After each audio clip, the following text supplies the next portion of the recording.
आधी मी मतदारांचे आभार मानतोय. जो माझ्यावर विश्वास दाखवलाय मतदारांनी देवगड तालुक्यात माझ्या कुणकेश्वर मतदारसंघातल्या पण त्यांचे पहिले आभार. ते मी जर पंचायत समितीत आलोच नसतो तर आज उपसभापती हा माझ्याजवळ योग आला नसता.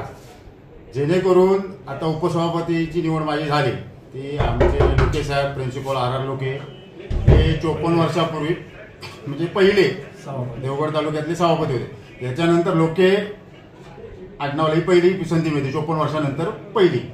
त्यामुळे मी आधी पहिले मुळात आमचे शिंदे साहेब राणे साहेब यांचे आभार मानतो. त्यांनी जो विश्वास दाखवला तो माझ्यावर विश्वास टाकलाय तो मी सार्थकी लावणार 100%.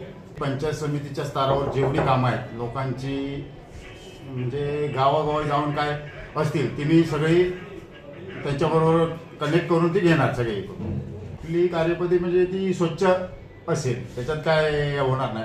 मुळातच नितेश साहेबांनी मगाशीच सांगितलं आहे जो काय जनतेसाठी निधी लागेल तुला माझ्याशी पण बोलले फोनवर सभापतींशी पण बोलले.